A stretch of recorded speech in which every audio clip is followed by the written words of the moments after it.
cause of LGBT rights. Together, we will explore some of the complexities that face these candidates as they chart a path forward towards a more inclusive and equitable future for all. Through our discussion, I encourage each of you to engage thoughtfully, listen attentively, and challenge any assumptions you may have as we seek to broaden our understanding and deepen our commitment to the principles of equality and justice for all, regardless of their sexual orientation or gender identity. Together, let us strive to build a world where every person is free to live authentically, without fear, discrimination, or persecution. A world where love is celebrated, diversity is embraced, and every individual is afforded the dignity and the respect they deserve. Thank you for joining us today as we move forward towards a more just and inclusive society. Let's begin.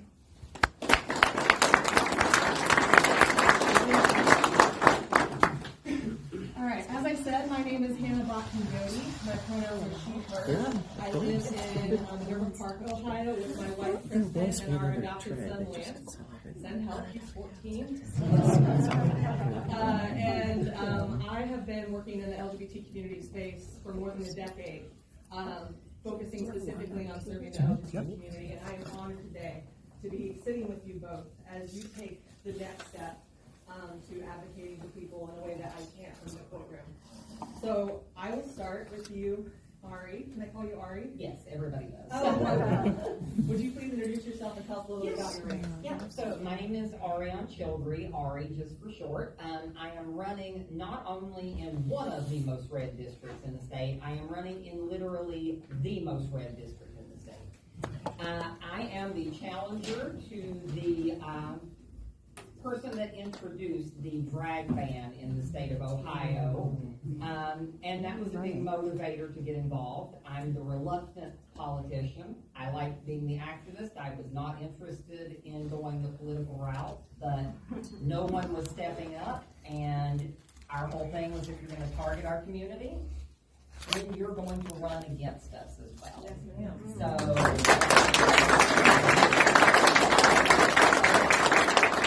We're running a grassroots campaign. We are, while I might be, a trans candidate, the focus has been on economics, on expansion of broadband, on utility costs in our region, and trying to show the broader community that as LGBT candidates, yes, we can be an advocate for LGBT rights, but we're able to walk and chew gum at the same time. We're able to focus on those things as well as our economy and actually make a better district efficient.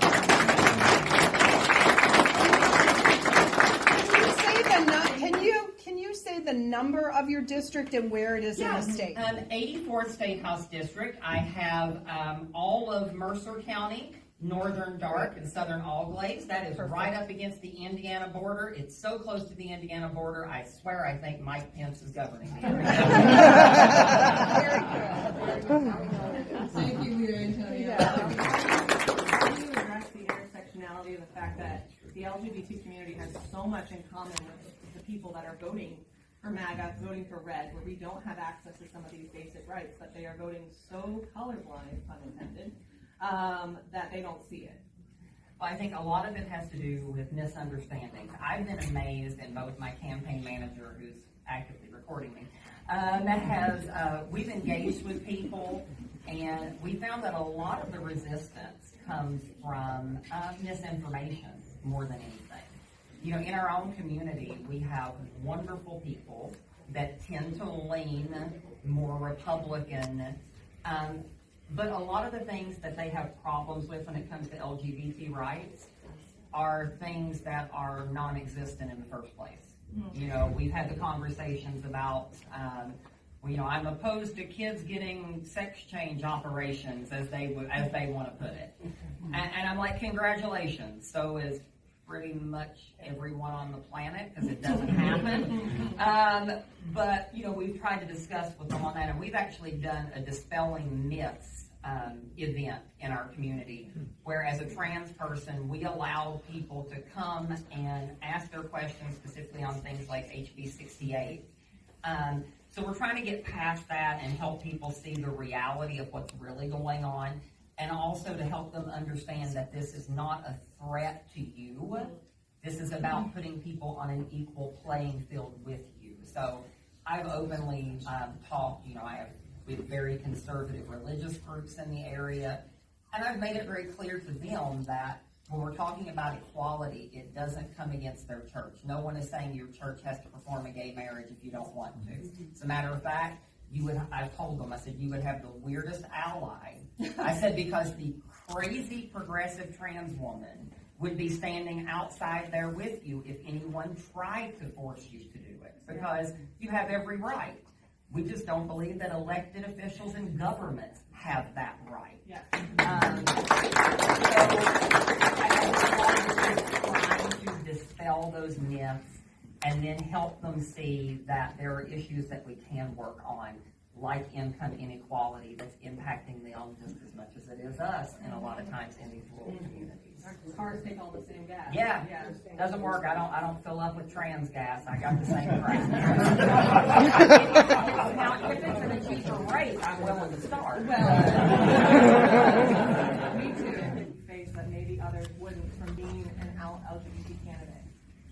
Yeah, so I'm one of 3 trans candidates for State House that actually had their, that were challenged this year based on the name issue you may have seen news on. I was the only one that actually had a protest filed against me, and that was from Republicans. So obviously there are a lot of details in this also coming from a very impoverished background when you have someone like Senator Huffman saying that, well, everyone running for office should be getting an attorney. I'm available. Yeah. Which in many of these rural districts totally cut some of us out that are, I'm representing people who are paycheck to paycheck because I'm paycheck to hopefully paycheck. Yeah. Aside from that, the biggest thing I found that's really an issue in the race is that we have so much to discuss, and yet so often as an LGBT candidate, you'll find that people, even within our own party sometimes, assume that you only have one topic to discuss. Yes.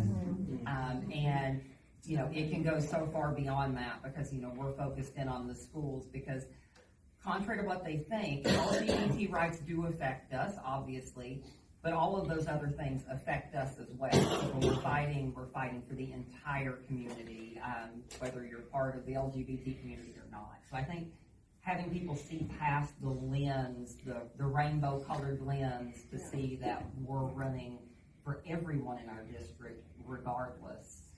So that's the biggest challenge I've seen so far. That's something that I think is really important. I mean, despite the fact that there are myriad rainbows here, as many as I could get from my house, so many people have this idea that LGBT rights is a special interest issue, and it is the overarching umbrella issue that will cover your perspective on every other issue. Now, I want to talk about the interdimensionality of not only being a trans candidate, but from being from the reddest county, from the poorest county, from the meth capital of the world. You told me earlier. Where I originally came from, I'm a Virginia native, so I came from an impoverished background. So how do you get past that they only see you as trans? Well, I think, the big thing is we're trying to talk about those other issues. We don't run away, and I will never run away from LGBT issues. But we're trying to make sure that people can see beyond that. Part of what I talk about is, after the news kind of blew up, I was the trans candidate. Mm-hmm. That was the entirety of what a lot of people knew about me.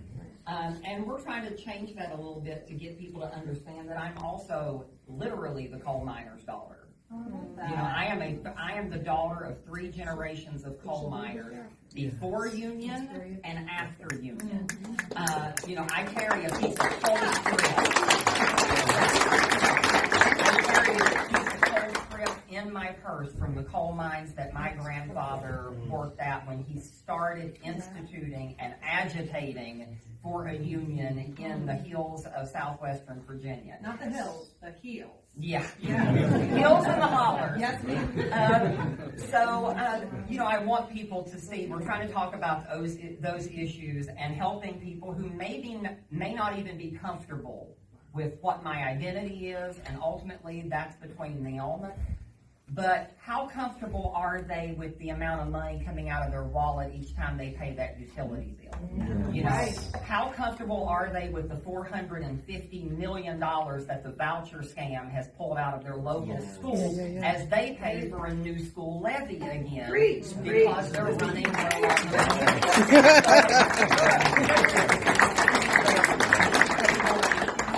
and helping them understand that you don't have to like everything about me. I frankly, pardon me for being blunt, don't give a damn if you do or not. But you can like me or not like me, but am I going to serve you? Am I going to make your life better? And is the hate of my opponent doing anything to better your life? Because I don't see it.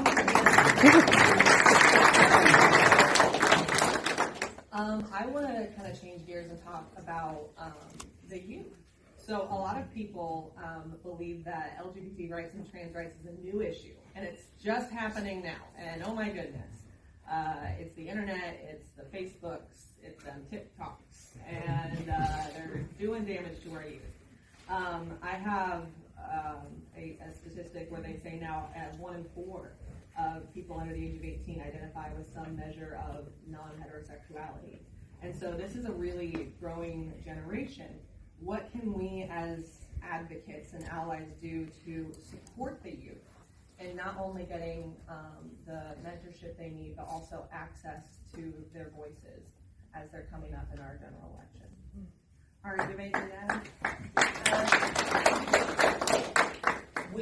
One of the things we did, so a bordering district had a 23-year-old gay man running for the Democratic Party. Signatures unfortunately didn't meet the signature barrier. You know, we happily absorbed him into our campaign, have him speaking. He's outside of our district, but, you know, we're kind of helping people understand that, you know, my opponent, Angie King, doesn't just write bills for my district. She writes them for your district, too, so you need to be interested. So bringing them in, I think the other thing is actually having something actionable. Yeah. You know, we do a lot of meetings, and those are absolutely necessary for the function of any committee, any organization.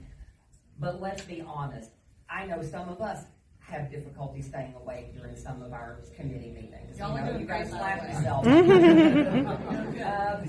So we've got to make sure that we're also getting things for the younger people that are getting involved that feel like they're actually making a difference, and they are. And part of that means that I'm a firm believer that pride can't just be about us showing up to a parade every year. Okay, I'm highly critical of the way and it has to kind of bring back in the protest element of it. So we do protest. We protest. I protested my opponent with her drag ban before I was ever her opponent. And, you know, we're encouraging people to get involved in ways like that, to show up at the State House when there's something going on there. So give people actionable things. Committees are great. Get them on committees, but then get feet on the ground. Yeah. Well, thank you once again to you and to our attendees for your attention. Your unwavering commitment to the LGBT cause is pushing us forward in a direction towards truly liberty and justice for all. Let's give one more hand of applause.